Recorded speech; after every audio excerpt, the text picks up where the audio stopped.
listening to Fighting Game Follies. It's the #1 podcast for low-level player opinions. Yeah, that makes sense. Round 1. Hello. It is your host with the most, who's absolutely not even doing anything really. I'm just sitting down and talking. You guys know who it is. You know why I'm here. It's your boy, Griefer Games, Games.png, whatever. Back with another episode of Fighting Game Follies. I didn't even say hello to, I just completely butchered my intro. Hello Mashers, Grapplers, Set Play Psychopaths, O2ers, Wi-Fi Warriors, repeat everything that I just said earlier. You guys know who it is. It's your boy, here for games, and I'm here.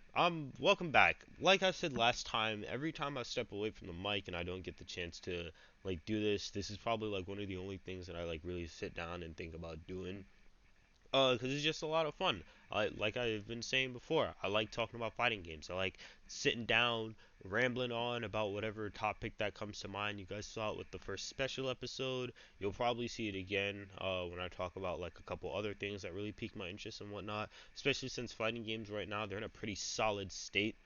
Especially speaking about that solid state, Gear just got a really big patch update. I kind of want to talk about that a tiny bit. Probably not in this episode because we're going to be talking about something that's a tiny bit different from the normal things that we talk about on this show. Obviously, it's still in the realm of fighting games, but you know that we won't really get a chance to talk about game balance and everything. Just know that I sadly haven't gotten the chance to try out the patch for myself yet and really test it out online.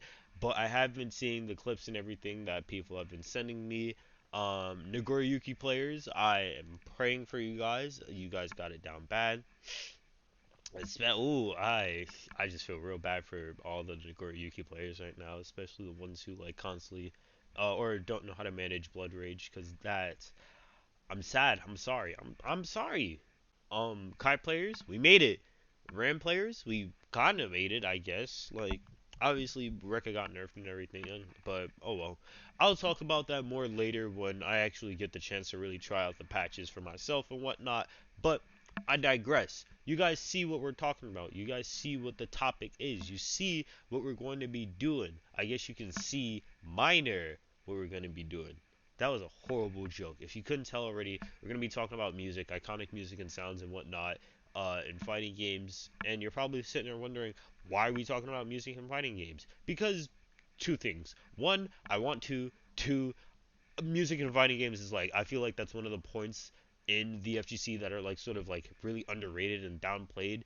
And I really want to talk about this more because music and fighting games are this. Some of these tracks go absolutely stupid, and some of these tracks are absolutely just they're so good. So you're probably wondering, right? You're probably wondering, oh well, we're most likely going to be talking about music or anything. This is going to be boring, right? This guy doesn't know what he's talking about. And you're partly right, because I don't know what I'm talking about. I don't produce music. I don't make music or anything. I just like the sounds that go into my brain. They make me do a little dance and feel good when I listen to them, right? They make me feel bad because it's associated with a memory of me getting my worst beating known to man. But I digress. We're talking about classics. We're gonna get a bit classical in this, right? Especially since we're also going to be talking about some tracks that a lot of FGC YouTubers use in their songs as well. And I guess that's probably the first thing that we should talk about, right? I'll talk about all of the different aspects of the music and FGC and everything has as a whole, but I guess we should first talk about some of the overused tracks that all of the FGC users or the FGC YouTubers and everything have been using. And obviously I'm calling the kettle black here because I also have used a lot of these as well, because they're just staples. They're classics. They are that good. And if you somehow don't know, look at Core Gaming, look at Gefko Squirrel, look at Finny Rao. You can look at any FGC YouTuber, right? Predominantly the ones that do video essays and everything. So also myself, my videos, right? But if you look at any FGC YouTuber, right, doesn't matter where, watch through 1 to 2 of their videos, and I guarantee you, no matter what topic they're talking about, no matter what video they're talking about, no matter what game they're talking about, they will always use one of these tracks. And you're probably sitting there wondering, oh, what are these Covenant tracks that your homeboy Games is finna spit on us, right? Well, Dongo Dongo from Guilty Gear Xrd, Clock Tower from MVC2, Spunky, Makoto's theme from Street Fighter 3. That's probably the biggest one that you're gonna hear. Airport from Tekken 4, that's a solid one, and Moonslider's First from Tekken 7. Those songs right there, I've probably heard the most out of all of my FGC time and like looking and researching video essays, doing video essays, watching them and everything. Those are the songs I've probably heard the most. There's also Actress Ant Room again from Melty Blood, but that's sort of on like the lesser known side, right? But those songs, those tracks are probably some of the most well-known tracks in the FGC because they're constantly used in like uh big video essays and everything. It's just like video essays in general. They've sort of ingrained themselves into the FGC as a whole. There are also a couple of like more subtler tracks and everything that you want to talk about. Like for example, MVC2's title or character select screen. I want to take you for a ride. Those seven like words sort of earwormed itself into the entire FGC community as a whole and sort of like is a staple on an era of like retro games. So that's two sort of things for MVC2. And speaking about that, MVC2 just like has some really I don't know what they were doing in the booth when they were doing all of that, but MVC2 has some insane music production and like music quality. It is really good. If you haven't sat down already, you seriously need to like just listen to the entire MVC2 like OST listing from start to finish. I guarantee you will be in your astral form for at least like 4 songs cuz who it's peak good. Spunky Street Fighter 3. That's also another like that's another game that has some really good production quality when it comes to its music. Almost every song like on there, I can like play me like 10 seconds. I remember who the character is. I know what the stage is. Um, I think the only one that I really don't like out of SF3 is Dudley's, and that is because Dudley's theme feels so out of line with everyone else's. And to give you guys some context, right? Street Fighter 3 Third Strike, it has a lot more of a hip hop sort of vibe and everything. That's what it was sort of going for. And when Street Fighter 3 like first dropped, or not when it first dropped, but if you listen to the OSTs, especially things like Spunky, um, Necro, and 12's theme, Akuma's theme as well, because Akuma's is also big on it. It has a lot of influences from things like D&B, which is drum and bass and breakcore. Especially since in the two themes that I just said, Makoto's Spunky and Akuma's Killing Moon, those themes use a lot of drum and bass or like breakcore samples, which is called an amen break. I'm not gonna get into like the whole like history of the amen break in this episode because like I said earlier, it's not really my space to talk about it. I'm just a dude who listens to the music that sort of influenced it as a whole, and I think it is really good.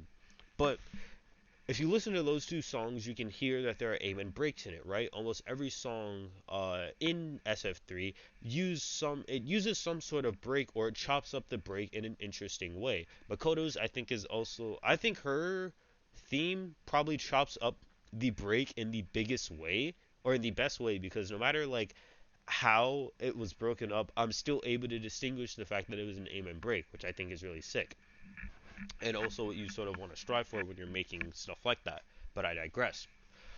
Dudley's theme is so like out of place and weird because when you listen to it, it does not sound like anything like Street Fighter 3. It sounds like it comes from a slightly older game, which that's not bad. Like obviously that is not bad. Like it adds to his diversity and like how much different he is from everyone else in the cast, because you get all of these really weird and wild like rugged and grungy Street Fighter guys. You got people like Remy who's looking for revenge, like Elena who's just sort of out doing her thing, Akuma on a killing spree and whatnot, and then you just meet this fine dapper gentleman who's out here trying to have a good sparring match of boxing, and he just pulls up in his dad's car and is like, well, put him up there, good sir. And it's so old timey and weird, but that adds to it because it is so cool and funny, and I think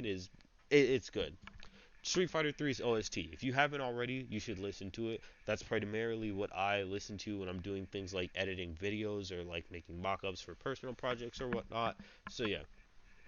Tekken 4, Tekken 7, Airport, Moonsliders first. I don't predominantly listen to Tekken music because it has the both luxury and it has sort of the down. It's a good and bad because Tekken has been around for so long that it's sort of pretty much dug its foot in every style of music. So it's like if you need something like super hyped up and energetic, you like go to a certain stage or like there's probably a playlist on YouTube where you can find music that you're looking for. It's just that for me, Tekken is so big that like its discography of all of its OSTs and everything is probably like I guarantee you I could listen to it like twice over and I wouldn't even be halfway through reading the One Piece manga. Did that's how big it is. Or I'm probably saying that wrong, but still. Tekken has some good music. The songs that are like really known, like obviously they're really known. I guarantee you there are probably some sleepers in there as well that should probably be checked out. But when you get the chance, I'm not gonna say listen to the whole Tekken discography because that's a mountainous task. But Airport's Tekken 4's Airport, that's a solid song. Moonsliders first, that is an extremely solid song. Like if you haven't heard, you've probably heard Moonsliders first, but just don't know where it's from. I hate Smash for like doing the remix. They should have just gotten the, or actually no, I think it has the original and the remix. I don't know. I haven't played Smash in like forever, so I can't even speak on that. Like imagine the or a like not top level, like a mid level like Smash player stop playing Smash. I'm like finally getting into regular fighting games now, and like that's sort of what I'm putting my focus on. But still, all of those songs, those are really good songs. Oh, yeah, I didn't even speak about Dango Dango. Well, it doesn't matter because I'm about to dedicate this entire next segment to Guilty Gear as a whole because Guilty Gear is sort of the pioneer. Guilty Gear, the pioneer, when it comes to making interesting tracks and whatnot for all of its things. So I suggest we get into that right now. Round two. So now here we're talking about big dogs. We're talking about people who like own the playground. Obviously, if you couldn't tell, I'm talking about Arxis. I'm talking about Guilty Gear. I'm talking about Blaze Blue. I'm talking about specifically those two games because those are the ones that really do versus tracks well. And specifically, I want to like shed more of a light on Blaze Blue, and obviously, like I'm gonna just get this out the way. Guilty Gear and Blaze Blue aren't the only ones that do versus tracks. That's super apparent. I just feel like they sort of deserve a spotlight because the way that they eloquate their story and everything, and their like gameplay and outer world stuff and whatnot, by doing things like giving specific character versus character themes or having lyrics in their character themes in order to hide little references and whatnot to their story is something that I sort of want to talk about, especially since if you somehow haven't already seen on my YouTube channel, which you should totally subscribe, like all of the videos, and then hit the like little bell notification once you're finished subscribing.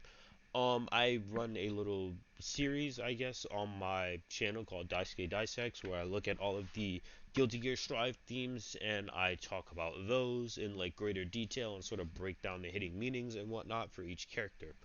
I find things like that really fun because it allows me to look into the deeper meanings of not only what's actually being said, but also how it sort of relates back to the character's journey as a whole and sort of where this is like led them to, which I always just have fun like doing because it sort of gives like little timestamps and whatnot, and like just gives a more like inner monologue to what that character is going through.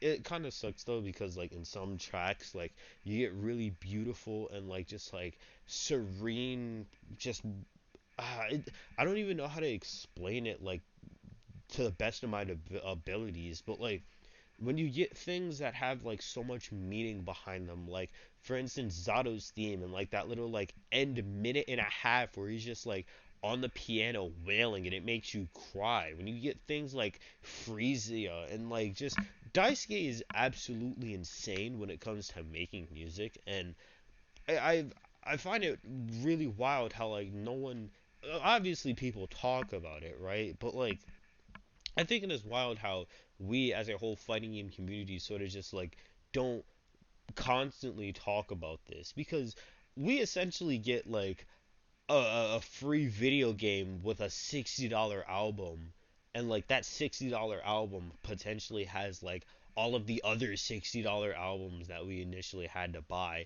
And I just think it's insane how no one like really talks about how like beautiful and just like soulful some of these tracks are, or how like despite Dicey being a big rock head, he's somehow always able to step out of his comfort zone and make things that like either have rock influences in them but aren't overtly taken over by that rock genre, or he's able to do other things and play around with the genre as a whole and sort of redefine it. Like, for example, one big one that I really like is Happy Chaos's theme Drift from Guilty Gear Strive. That has very big jazz influences, but it's not just jazz. It's like a sort of hyper, obviously not hyper pop, but it's like a sort of hyper jazz rock fusion mix, which is I think it is wild because to my to my knowledge, right? No one has ever really done that. No one tries to like blend two styles like that together, because it seems like they clash. Like just not only like on a like sound level, but like on a cultural level as well. What I think like Daisuke being able to do things like that, make these two genres that would like traditionally clash and then make them work is just really crazy. And look, I'm gonna stop talking about Gear for a second. Let's talk a tiny bit about Blaze Blue.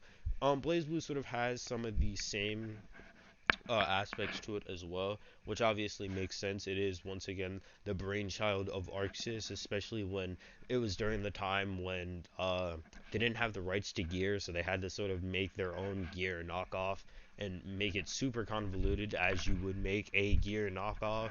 Well, I say knockoff jokingly, but like um man, Blaze Blue is just a wow, that's a roller coaster. If you somehow haven't, you should really go check out Old Reliable and his videos, because he's been doing some things that like talk about the Blaze Blue story and universe and whatnot, which they're really good. If you haven't gotten the chance, you should like go check them out.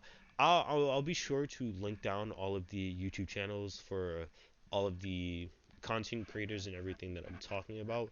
If I do miss one, then I please do not burn me at the stake. I apologize. Like, just know that all of the guys that I'm talking, everyone in this video that I'm talking about, all of the games that I'm talking about here are really cool. Like, if you haven't gotten a chance to play them, if you haven't gotten the chance to watch these guys' content, watch them. They're all really good, and we should all, as a community, be uplifting each other and like just being really cool and sick.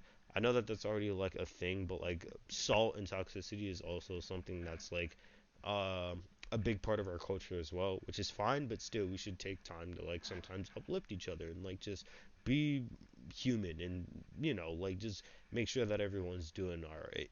I don't know where I was going with that like little mini segment, but still my point stands. Um Blaze Music also does a lot of the same things that the older Gear tracks does, especially with its versus themes, like for instance Jin versus Ragna and like other tracks like that. I don't play a lot of Blaze Blue Central Fiction. I probably should. I just want another mainline Blaze Blue game that drops soon, so that I don't have to continuously play Central Fiction. Because when I do boot up that game, it's fun, but I don't understand it. I feel like I'm just mashing buttons, and I feel like my brain is starting to mush.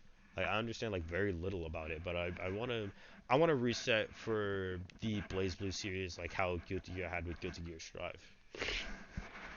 But yeah, versus tracks in video games, very good. Guilty Gear does it very well. I think also the themes and everything for Guilty Gear Strive is also very well. I like the hitting meanings and how they sort of talk about things that the characters have gone through throughout their life. If you somehow haven't already, you should go check out my Daisuke Dissect series, where I go and talk about them in greater detail. I have another one coming out. If depending on when you're listening to this video, or not this video, depending on when you're listening to this episode, it should potentially be out by now. Who knows? I got my December Daisuke Dissect dropping. It's going to be talking about Sin Kisuke. So yeah, if you haven't checked that out, if it's not out yet, then be patient. I know that it will be out. It will definitely be out during December. I just can't get like a clear placement as to when. It's like halfway through its production, so don't worry, you'll be getting it soon. Potentially 2 weeks. But then again, the last time I said 2 weeks with the Faust video, I ended up taking like 3 to 5. So yeah, I apologize on that. Deadlines are not really fun for me. But Gear, good. Blaze Blue, good. Daisuke Ichiwatari, goaded. And you're probably wondering, oh, what's the last thing that we're going to be talking about for this episode of the Fighting Game Follies? We're going to be taking a complete look in the opposite direction of anime fighters and go back to the traditionals and talk about the future that some track hold and everything. Specifically Street Fighter 6, because I'm still a tiny bit salty that I didn't get a beta code for Street Fighter 6. I'm hurting. I'm hurting. Capcom really did not think I was that guy, and that hurts. But oh well, if they have another one, obviously I'll show up for that.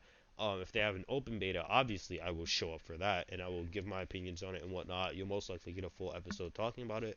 But still, I digress. Capcom, I'm on you for that one, but it's fine because I still love you.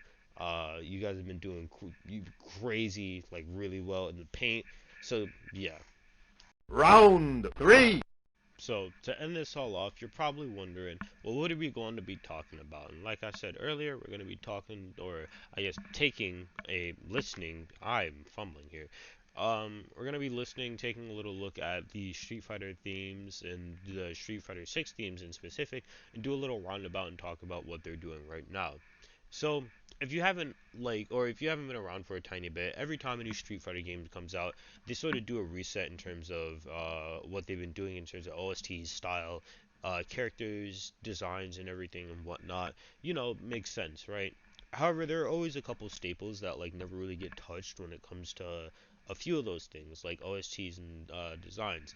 Obviously, Golden Boys, the World Warriors, Ryu, Ken, Chun-Li, Dalsum, E Honda, like all of those, they don't really get changed a whole lot. They still keep in touch with a majority of their roots and everything, and what sort of like set them like to state when it comes to things like looking at it from Street Fighter 2 to Street Fighter 3. Obviously, there's still change, but it's not the hugest change ever. You can still like if you were to chart it out on a map, it's like, okay, yeah, I can see how this could turn into this turns into that, and vice versa.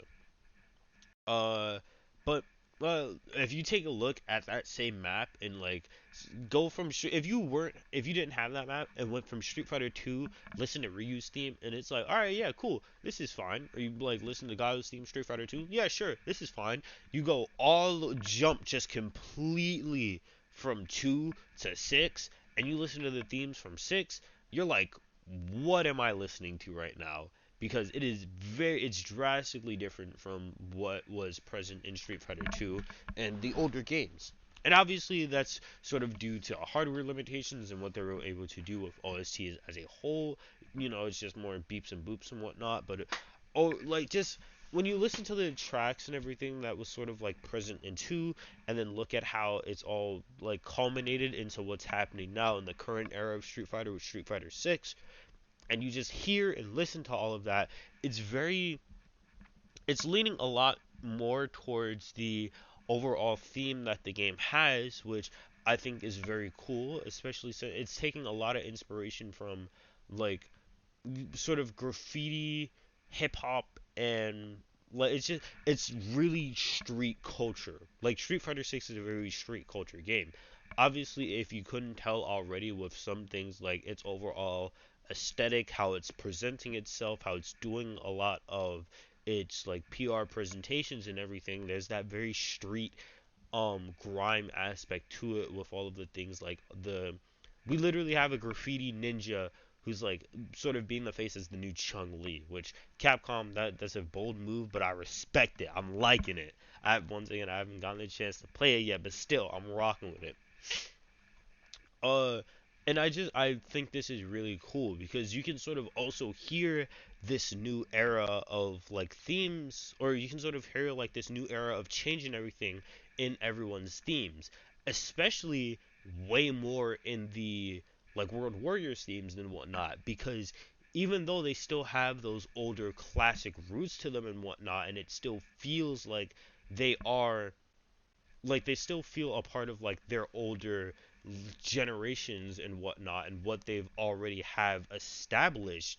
When you look at and hear themes like Ryu, Ken, a tiny bit some of the more earlier characters like Jury or like Luke, who's like really early, or like really more recent, you hear all of those themes, and then there's like a very clear thing in common with all of them, and that they have very big influences with hip hop, techno, electronica, and like things like that. And I'm really liking the direction of it, because having that, or having the new like age sort of be set with hip hop, electronica, like dance and things like that is really interesting. Especially since, like, I know you guys probably don't care about this, but lore wise, Street Fighter 6 is the most recent game, and what predates it in the lore is Street Fighter 3, which, if you don't know, also had a very big like um theme, or not theme, it had a very big cultural like influence, and it was very like new age, it was very hip hop, graffiti, it was super like raw and grimy like that. And I find it really interesting how both of the games that not only are multiples of 3, but also what sort of like the most recent games like in the Street Fighter lore have both pulled from like that same hip hop, techno, electronica, things like that.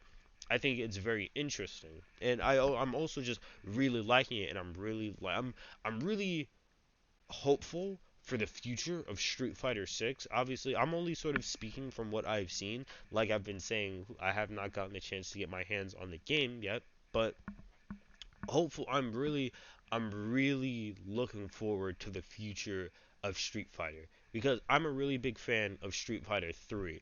I'm a really big fan of I'm not a big fan of Street Fighter 4, but still I really enjoyed playing Street Fighter 4. I'm obviously not the biggest fan of 5, but excuse me. Ah, gross. Street Fighter 6 is really looking to culminate all of the things that was good about the Street Fighter games in general, and sort of make it into an all-encompassed game where like everything like that. I don't want to like put all of my big eggs in a singular basket, but Street Fighter 6 really is looking to be the best Street Fighter game like ever. And I feel like that's obviously it's due to the direction that like the entire crew is taking it, because if you don't already, or if you didn't know, the older directors for the Street Fighter series, they like stepped down. They got two new guys who've been doing this for a while, and they've been taking it in a new direction, and they're actually listening to the community and the community feedback and whatnot. They're obviously also at the helms for Street Fighter 6. They're doing it like they're doing a really good job of trying to make this the best Street Fighter game possible. And if they continue going in the direction that they're going right now, I guarantee you this is probably going to be the best Street Fighter game to date. Which is kind of wild to think. It's already kind of wild to think that like I've been around to see the start and finish of two Street Fighter games, soon to be three, when Street Fighter 6 has its lifestyle, like runs its course throughout the FGC, which it probably will not run its course for a good while. I know for a fact that this game is going to be staying for a tiny bit, most likely around the same length of Street Fighter 5, give or take like 2 to 5 years maybe. This might be a 10-year game if I'm being like 100% honest. Who's ready to play SF6 for a whole decade? Um, but I honestly, I'm just really excited for this game. It's looking great. It's it's looking great from what I've been hearing from everyone. It's playing great. It's very friendly, or it's very like user friendly. The open world looks amazing. The world tour stuff is looking great. The characters look amazing. The themes are amazing. This game is really shaping up to be like the new era for Street Fighter, and like I really am excited for that. My only gripe with this game, however, is that if we do not like I don't care what Sean is doing right now, right? I want my guy Sean in this game. I want Makoto and I want Sean in this game. If those two do not make an appearance in either the story or in DLC or something, you can take back everything that I've said about Street Fighter 6. I at the very least, I need my dude Sean. At the very least, I need my dude Sean. Makoto, I like Makoto a lot. If they give her some new tools and whatnot from her SF3, SF4 stuff, I'd be down with that. But I need Sean. Sean is like he's the face of this hip hop era culture that was present in Street Fighter 3, and if he's not here in Street Fighter 6, I'm a riot. I gotta throw hands. I gotta fight someone. I don't know who. I just know that I gotta fight someone in order to get Sean in here. And that's sort of like I've been hearing that from a lot of other people. We really want to see Sean. I really want Sean in this game. But overall, that's pretty much everything that I have to say about like music and whatnot. I know we sort of like went off the rails a tiny bit with talking about Street Fighter and specifically with Street Fighter 6, but still my points have already been made. I'm really excited for this game to drop. I'm really looking forward to it. I obviously I'll be talking a lot more about it and whatnot when it eventually drops, so be on the lookout for that. And also, just once again, because we're nearing the end of the episode, thank you so much for tuning in, listening. It really does mean a lot to me. These episodes have sort of been getting longer and longer, and like I was normally expecting these to be like 20-minute to like 25-minute podcasts, like like back in my day, these were what YouTube videos used to be, like 25 minutes, where I'd sit down, eat dinner with it, and then like do that. But no, these things are like full on 30-minute drives, bro. This is kind of it's fun. It's fun, and I really do enjoy like having you guys sit down, listen, and then like just be able to get all my thoughts and everything um off of it and whatnot. I really don't. I just gotta say thank you. That's all I really can say. I really do appreciate you guys listening, tuning in, and like just sitting down and like listening to this low level player talk about his low level stuff and opinions and whatnot. So yeah, I appreciate that. Thank you. Socials, everything down in the description. You already know. If you have anything else that you want to talk about, also leave it in like the Spotify comment thing. I really don't know how that works, but I will more than like happy. I will more most likely than not see it. If you also just want to like drop it in my socials, tweet me or some like at me like yo talk about X, Y, and Z. I'll most likely see that as well. So yeah. Um, Big shout outs to all of the other content creators and everything that I mentioned. You guys are doing amazing work. Please keep it up, bro. We especially like all of the high like all of these guys are doing some really good stuff, right? Especially like some of the higher end like or not higher end because I don't want to make it seem like we're like fighting for like a title or something, but like the high end editors, especially Finral, that dude is insane. His editing is like crazy. This guy is nuts. Um, it, man, his editing is really good. But yeah, be sure to check out all of the channels that I mentioned in this episode of the podcast. I probably like if they're not there, then like please once again I apologize. I have the memory of like I legitimately have the memory of a goldfish. Um, so yeah, if like just go through Corey Gaming, I'm gonna try and like list them all right here. Corey Gaming, Gecko Squirrel, Finral, and or Finiral. I don't know how to pronounce the dude's name, and Old Reliable. Though those four right there, they're doing some really good stuff. Wintertime, be sure to play fighting games. They're most likely going out on sale now. Be sure to check your Steam sales. Be sure to check your PlayStation sales and whatnot. I would say go check the Xbox sales, but Microsoft does not like fighting games, especially modern day ones. So there is not really there. I mean, I guess it's getting Guilty Gear Strive like next year in the spring, but that's fun. Literally, they like the next time a new character for Gear comes out, that's when it's going to be on Xbox, which is kind of insane to me. But be sure to play fighting games. Go out there, go to your locals, or like go Go online, play people online. Be sure to constantly be honing your craft. Be sure to constantly play your characters and whatnot. Be sure to block the mix-ups. Like block this whack mix-up. Be sure to block those. Do everything that you want to do. Have a wonderful day, a wonderful night. Whenever you're listening to this, just be sure to be good to yourself. Be sure to constantly take time out of your day and like self-reflect and make sure that you're doing the things that you want to do.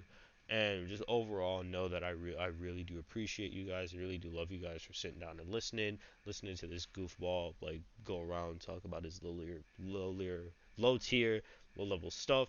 If you guys are playing the Street Fighter beta right now, have fun with that. I'm just rambling on. So yeah, with all that said and done, I bid all of you people a farewell. Good day, good night, whatever, and I'll catch you all in the next one.